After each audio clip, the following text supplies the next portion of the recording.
आइए Kotak alternate asset managers की CEO investment और स्ट्रेटेजी लक्ष्मी अय्यर जी हमारे साथ कार्यक्रम में शामिल हो रही हैं। लक्ष्मी जी गुड मॉर्निंग, स्वागत है।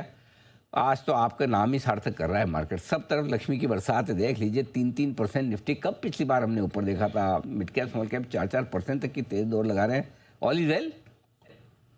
बिल्कुल Anil ji, good morning. All is well हम बोलते हैं, रांचो ही नहीं बोलेगा, सारे निवेशक वही बताएंगे।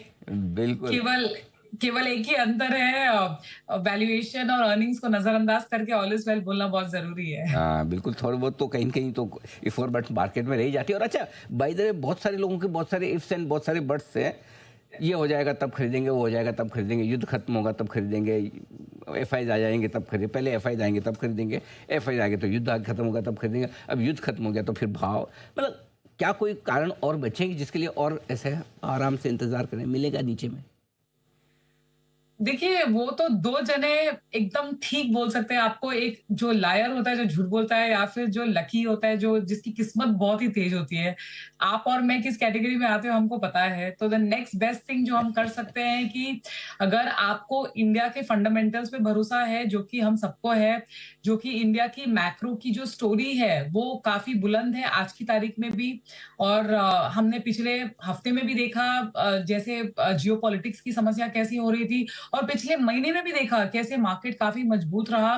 तो ये सबको अगर हम जोड़ेंगे एक बरनी में, तो इमीडिएटली मार्केट्स को टाइम करने का तो कोई ऑनेस्टली सिचुएशन दिखता नहीं है। लेकिन आप अपने पोर्टफोलियोज को कौन से सेक्टर में, कौन से मार्केट कैप में, किस तरफ आप उसको मोड़ सकते हो, वो तो आपके हाथ में है। तो कैश कॉल लेना ऑनेस्टली हमारा बिल्कुल व्यू नहीं रहा है। पोर्टफोलियो में आप थोड़ा बहुत जैसे मैंने कहा ट्वीक कर सकते हो, वो आज की तारीख में भी वो लागू होता है। तो टाइमिंग की हम सलाह नहीं देंगे।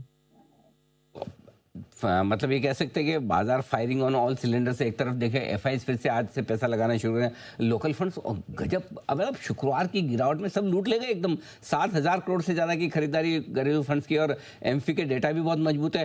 क्या लगता है, क्या हमारे घरेलू निवेशकों का पैसा ड्राइव करेगा मार्केट को?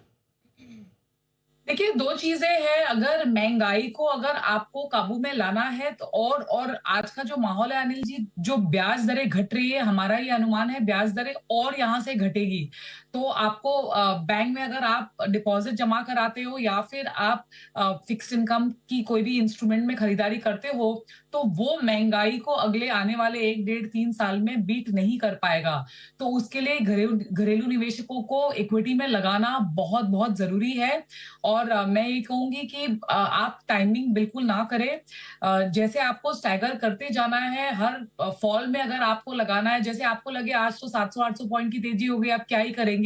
लेकिन अगर आपको दिवाली बाजार में दिवाली के पहले अगर दिख जाए, तो ये तो आपको हाइंडसाइट में ही पता चलेगा। तो इसलिए ये पैसे लगाते रहना बहुत जरूरी है, क्योंकि आप जो आज लगा रहे हो, अगले 3-5 साल के हिसाब से लगा रहे हो, अगले 3 हफ्ते के हिसाब से नहीं लगा रहे हो। तो पैसे लगाते जाइए। जैसे मैंने आपको बताया, मार्केट में लार्ज कैप की तरफ आपका रुझान ज्यादा होना चाहिए, क्योंकि वहां पे फिर भी ठीक ठाक वैल्यूएशंस दिख रहे हैं। ना कि हर एक कैटेगरी में लगाना। आज तो रिस्पाइट बाइंग है, काफी शॉर्ट कवरिंग भी हो रही है। तो आज के हिसाब से पैसा ना लगाए, लेकिन एक डिसिप्लिन अप्रोच में पैसे लगाते रहे, ये बहुत जरूरी है। बिल्कुल ये बात ज़रूरी कि बाजार में अगर आप नियमित रहें और अनुशासित रहें तो फिर पैसे तो बन ही जाएंगे, और तभी आपका निश्चित समय पर पैसा लग भी पाएगा। अब बताइए, पैसा लगाना कहाँ है? क्या पसंद आ रहा है आपको इस बाजार में? सस्ता तो कुछ भी नहीं है, लेकिन हमको उसमें से भी छांट के निकालने हैं कि अगले 8 या 10 क्वार्टर के हिसाब से क्या हमको ठीक लगता है। तो सबसे पहले काफी सारे बीटन डाउन सेक्टर्स हैं, बीटा सेक्टर्स जिसको हम बोलते हैं, जो कि बाजार के ठुकते हुए बाजार से ज्यादा ठुका है। जैसे काफी सारे रियल एस्टेट क्षेत्र में हमने देखे हैं कि काफी उनमें वीकनेस, कमजोरी, ये मार्केट के करेक्शन होते हुए दिखाई दिया। पीएसयू स्टॉक्स में हमने काफी करेक्शन दिखा। तो ये दो एडिशनल सेगमेंट्स है जो हम देखना चाहेंगे। ओवर एंड अबाउट दैट, जैसे हम पहले से कहते आ रहे हैं, जैसे देश में ब्याज दरें घटती जाती है और हमारा ये अनुमान है यहाँ से कम और %0.5 50 बेसिस पॉइंट की कटौती दिखाई देगी हमको ब्याज दरों में। तो इंटरेस्ट रेट सेंसिटिव जैसे स्टॉक्स है, बीएफएसआई क्षेत्र है, वो हमको अभी भी ठीक लग रहे हैं।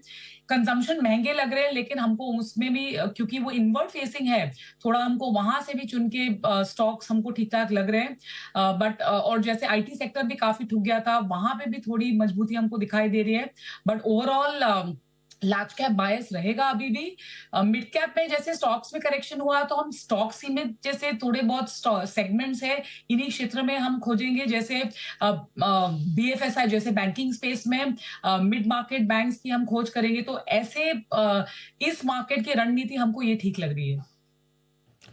ओके, तो ये आपके लिए मौका है, आप एक बढ़िया पोर्टफोलियो बनाएं। और अच्छा, अब आइए गोल्ड पर भी एक आपसे राय लेना चाहता हूँ, क्योंकि जिस तरह से दुनिया भर में बदलाव हो रहे हैं, चीन और अमेरिका की भी डील की बातें हो रही करिए, क्या लगता है आपको अब गोल्ड में लगता है टॉप हो गया है, और क्या किसी को अगर नया निवेश करना है तो थोड़ा इंतजार करना चाहिए?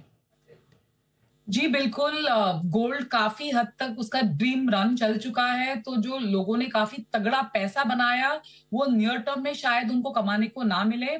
स्ट्रक्चरल व्यू हमारा गोल्ड पर पॉजिटिव है क्या, पर नियर टर्म में क्या एक लगाम डाल दिया जाए आपके निवेशकों पर गोल्ड की तरफ, हमारा ये मानना है, क्योंकि नियर टर्म थोड़ा ब्रीदर ले सकता है।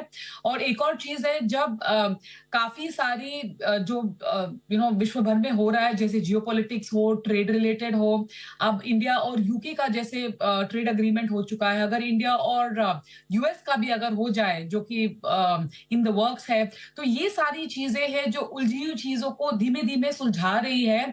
तो स्वाभाविक है कि गोल्ड एक बार ब्रेक लेगा। तो अगर आपके पास हद से ज्यादा पैसा अगर आपने लगा दिया हो, आपने ट्रेडिंग के हिसाब से वगैरह लगा दिया हो, तो वहां पे आप एक रोक डाल सकते हो। जो आपका मुनाफा है, शायद वो आप मुनाफा भी निकाल सकते हो। लेकिन आप एक स्ट्रक्चरल इन्वेस्टर हो, तो हर समय आपको गोल्ड में थोड़ी बहुत नमी दिखाई देगी, वहां पे आप सौदा लगा सकते हो। लेकिन इंटरिम के लिए एक ब्रेक आ सकता है। ओके, म्यूचुअल फंड इन्वेस्टर्स जो इस वक्त नया पैसा लगाना चाहते हैं, कौन से बेस्ट फंड रहेंगे उनके लिए, स्पेशली इक्विटी वाले?